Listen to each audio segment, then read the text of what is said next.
Every morning you wake up and remember who you are. You open your eyes and your mind begins its checklist. Where you live, what day it is, what problems wait for you. Your phone lights up, the same messages, the same faces, the same weight in your chest. Before your feet touch the ground, your past has already taken the lead. In his book, Breaking the Habit of Being Yourself, Joe Dispenza says that most of what we call a self is just memory playing itself again. He writes, by the time we are 35, 95% of who we are is a memorized set of behaviors, emotional reactions, beliefs, and attitudes. It means that only a very small part of you is truly conscious. The rest is rehearsal. Think about it. The moment you remember yesterday's stress, you fire the same neurons that lit up when the stress first began. The brain sends the same chemical signals through the body. The body releases the same hormones. The familiar emotion returns. That emotion confirms the same thoughts, and the loop tightens. The body doesn't just feel the past, it becomes it. Joe calls this the moment when the body becomes the unconscious mind. Your chemistry takes over your consciousness. You can see it in small ways. The same route you drive, the same words you use, the same reaction when someone annoys you. These are not choices. They're reflexes written into the nervous system. When he teaches his students, Joe often says, if your personality creates your personal reality, then to change your life, you must change yourself. But how do you change when the self you want to change is addicted to being the old one?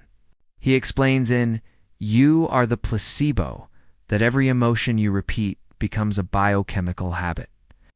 Guilt, resentment, and worry are chemical signatures that the body learns to crave. The body doesn't care that they make you miserable. It only cares that they are predictable. When you try to step beyond them, it panics. That's why transformation feels uncomfortable at first. You're not just leaving thoughts behind. You're detoxing from emotional addiction. This is why so many people start to meditate or visualize change and then quit. The discomfort isn't a sign that it isn't working. It's proof that it is. The old self is dissolving, Joe says. When you think greater than how you feel, you begin to change. Most people think equal to how they feel, and so they stay the same. The task is to teach the body to feel emotions that belong to a future you haven't lived yet. Imagine you want to feel abundance. If your mind says, I am abundant, but your body feels lack, then the signal you send into the field is mixed. The quantum field doesn't respond to your words. It responds to your vibration. Tesla described the universe as energy, frequency, and vibration.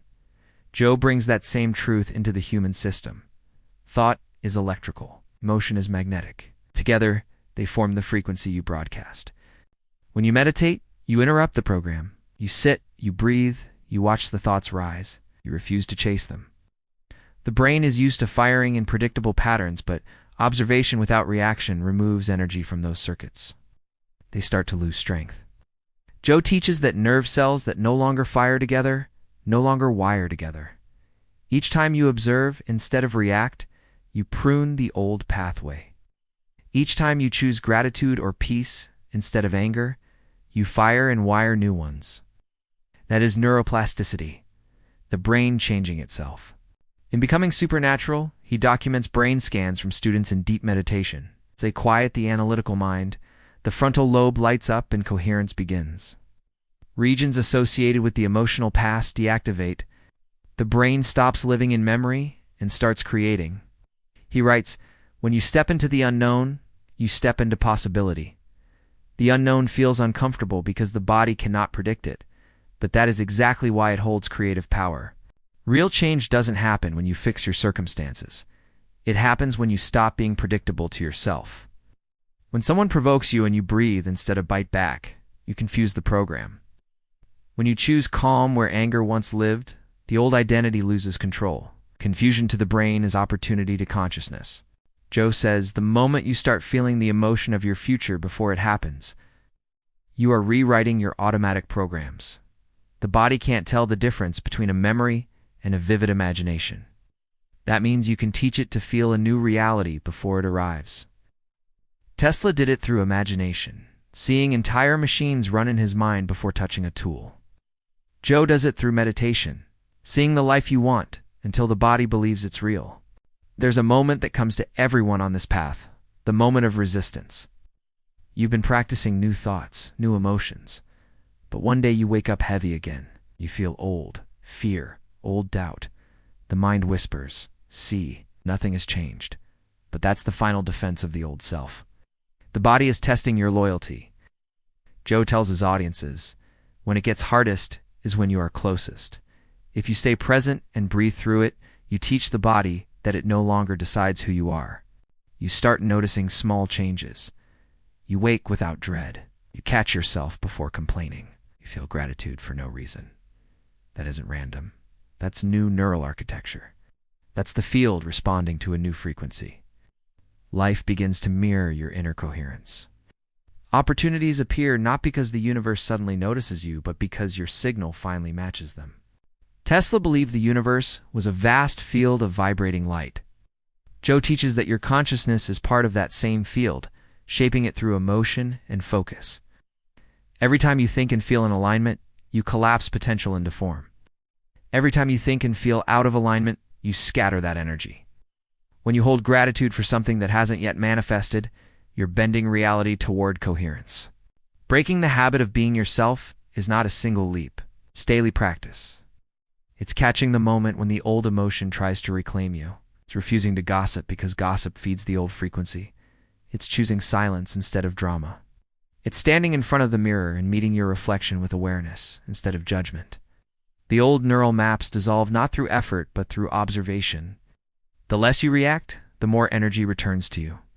Joe writes that when people sustain new elevated emotions for extended periods, their brains enter gamma frequencies hundreds of times more coherent than normal. These states correlate with reports of healing, insight, and deep peace. The body begins to receive instructions from the mind rather than the past. Genes for growth and repair switch on. The biology of the old self fades. This is not metaphor. It's measurement. You'll notice life start to synchronize. If you think of someone and they message you, the right information appears at the right moment. These are signs that the field is responding, not magic coherence. The same resonance Tesla used to light bulbs wirelessly is the same resonance that lights your experiences now. Joe often ends his retreats by saying, "You are not doomed by your genes. You are changed by your consciousness." The field doesn't care who you were yesterday. It only matches what you are broadcasting now. The question is never can I change, but can I remember who I was before I learned to be this way? So tonight, before you sleep, notice the pattern. The thoughts that rush in, the feelings that follow, the stories that glue them together. Then take one slow breath and watch. Don't fight them. Don't fix them. Just see them. The watcher is not the habit. The watcher is the beginning of freedom. And when you wake tomorrow, delay remembering for just a moment. Don't reach for your name or your past. Feel into that blank space before identity loads. That space is consciousness unconditioned.